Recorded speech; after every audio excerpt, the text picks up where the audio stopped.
You can find today's guest in the Sabre Dogs dugout or in a beach chair, filling out his lineup card. Joining me now is the head coach of the Souris Valley Sabre Dogs, the only one in the storied history. It's Corey Thompson. Coach, how do you land on coaching a baseball team in Minot, North Dakota from the Florida, Alabama area the rest of the year? Good luck. Good luck? It's just a series of good luck. No, I like it up here. I didn't know if I was going to like it up here at first, but it's an escape from the hot, humid summers in the South. So it's a good setup up here. You don't like it at all? The hot humidity? I've been there in the Keys a few times for some birthdays. It's been brutal. How accurate is MTV's Floribama Shore when it comes to portraying the life of Florida and Alabama? Oh, not very accurate at all. It's like Amish Mafia for me, or what? Yeah. There's another show, Siesta Key, that's on MTV that is nothing like Siesta Key that's there. But yeah, man, Minot's been good to me so far. I promised to not get off on a tangent within the first minute, and I couldn't make it, but oh well. You've been the only coach in the club's 3-year history. Why do you like keep coming back? You know, because there's always a release about Corey Thompson making his triumphant return to Minot, North Dakota. Yeah, no, I don't know, man. People up here are good to me. They're good people. They come out and support us. I think we have a good thing going here. We haven't got over the hump to win a championship yet. Hopefully, third time's a charm. But I think it's more important than that up here. The family atmosphere is really important to us, and that's kind of how we run our things as far as the coaching staff and players and stuff. So I just like that whole aspect of just kind of one big family up here. You mentioned trying to get it done in the third year here, but at the same time, this season's different for everybody. Do you feel like how does the regular season championship straight to a championship series lend itself to you guys? Is it a good thing or a bad thing the way you guys have the team constructed? It's hard to tell right now. It's just, with the COVID stuff, nobody really knows when they're going to go back to school, or there hasn't been set dates on certain schools yet. And some of our guys are from the Southeast, and some of those schools start like August 10th, but we don't really know until we get to that point, I guess. So yeah, you don't want to say the boys could do their online classes and then work and play for Souris Valley at the same time, but that might be pretty cool. That's what we hope. Yeah. Something that's been unique about you guys is your teams have been some of the most aggressive I've ever seen. Why put such a premium on the team speed? There's been so many stretching singles to doubles, first to thirds that I've never really seen play at any other level of baseball. Yeah, it's something that we drew up from the start. My assistant Trey Chambers and I came up with that.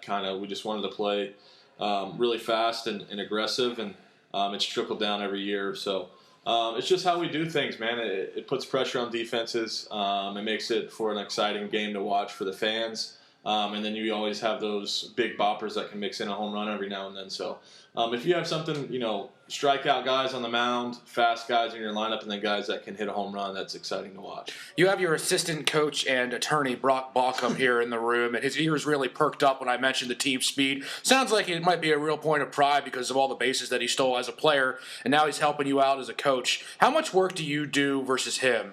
Does he work harder than you? You could say so.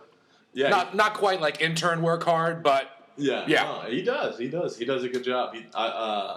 I was gonna say I make him throw BP every day, but he chooses to throw BP every day. So it's not that far away. So he got a little raise for throwing BP every day this year. But no, he does a really good job with base runners and hitters. And in years past, it was on me to talk to guys about that stuff, and now I don't have to blink an eye about talking about base running and that kind of thing. He does a really good job with that. Does he throw BP from the mound like I did for my first pitch, or is he kind of like a bunny guy? Yeah, he's a bunny guy. He's not as good as you. Oh, thanks. I was way off the plate, though. I would have hit somebody. Did you guys expect to have the success in the regular season, at least for the team so far? I mean, brand new league in 2018, you go 40-24, have the MVP of the league, E.J. Rennell. So much comes together so fast. Teams can be different one year to the other in summer ball. You guys go 12 games over 500 the next year.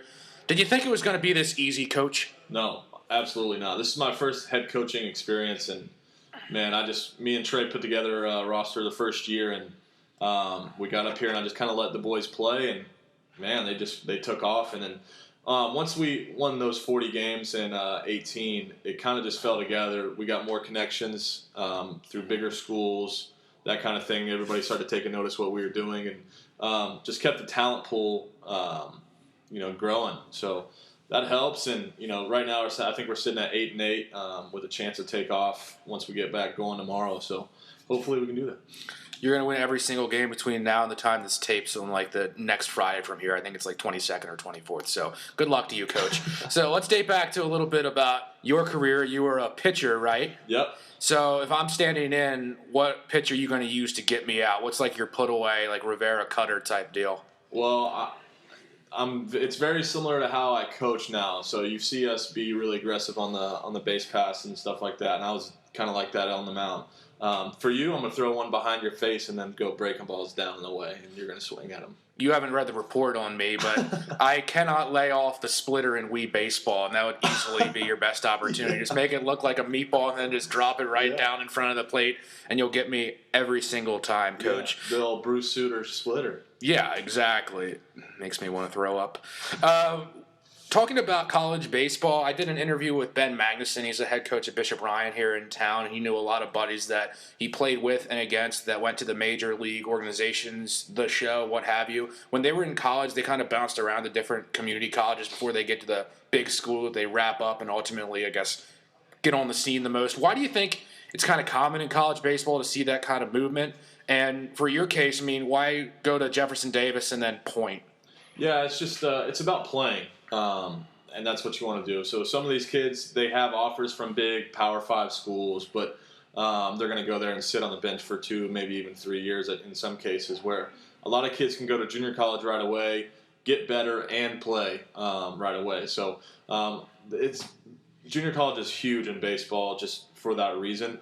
And you might not get the offer you want coming out of high school. So you go there, and it's kind of like a refresh button to get a bigger offer or what have you. But it's all about playing, and that's what it comes down to, is playing right away. What were the best times at each stop for you? Because I know you probably had a game plan when you were at community college to get to Point or somewhere else, Yep. Yeah, so, man, when I went to 2 different junior colleges, to be honest with you. I went to Polk State coming out of once I transferred from Troy. Oh, that's under the radar. Yeah, okay. So did that. I bounced around a bunch of schools, but I took something from every place that I went to, whether it's a friendship or something from a coach that is going to impact my career as a coach. That's what I try to tell these guys up here is, it's not all about baseball up here this summer. It's about meeting other people and becoming friends with them and having lifelong friends, because if you take it too serious, you're not going to have very very much fun up here. Do you have to be a former college player to be a great college coach? No, absolutely not. How so? Just know the game and care for the players. That's what it comes down to. If the players know that you care about them, they'll do anything for you. And that never stops. So your program right now is Spring Hill, right? Yep. Pitching coach, recruiter down there. How does that kind of balance out being a full-time summer baseball head coach up in North Dakota? I mean, the kind of balancing the recruiting process. Does anything ever get in the way between one and the other? No, but the recruiting never stops. So, I'm still making phone calls right now for Spring Hill, and then when I get back in August, I'll do the same thing for summer ball. I'll start recruiting in August, and me and Brock put together this team starting in about August 20th of last year. We don't play until usually May, so we'll recruit from August to May, and then I'm recruiting from August until August during Spring Hill. So I calculated it up. We've been through so far about 81 players just for the Sabre Dogs, and I've went through about 220 players for Spring Hill. So close to 350 players that I've had contact with over this last year. So the recruiting process is strenuous, but at the same time, I like it. I like talking to kids. A lot of talk about being in a summer league for a player is getting more reps to be good for your college team. But what edge does it give coaches in their careers?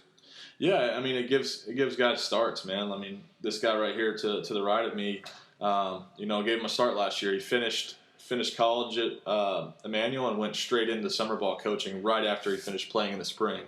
And it gives him experience, gives him some resume boost, that kind of thing. But I mean, the same thing. That's how I got my coaching career started, was college summer ball, and it allows you to watch the game every single day and take something from it every day, because you do play every day.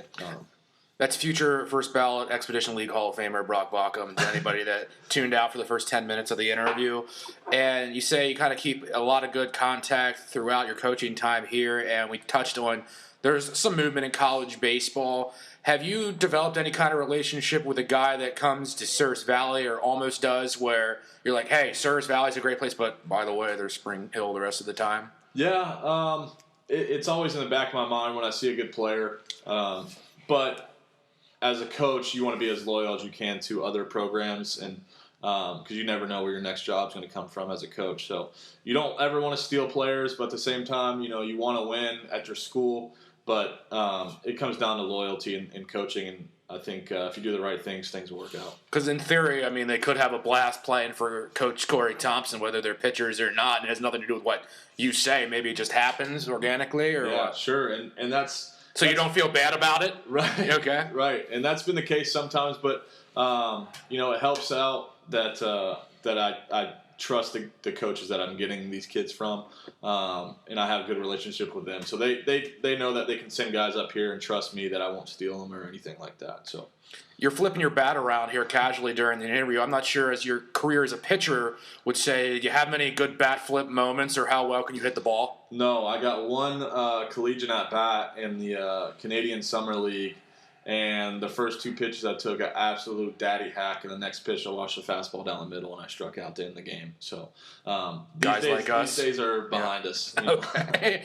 Talking about the Canadian League, any moments kind of stick out for you between coaching with the Regina Red Sox and then down with the Waterloo Bucks in Northwoods? Yeah, man, Scott Douglas, man, I owe that guy my life for the coaching career that he started, and after my college playing days, I went up there to close for him in the Regina Red Sox organization, and told him I wanted to be a coach. And he kept me on the next year as the pitching coach in Regina. And then the following 3 years, we went down to Waterloo Bucks together in the Northwoods League, which was a great experience for me, one of the best leagues in the country.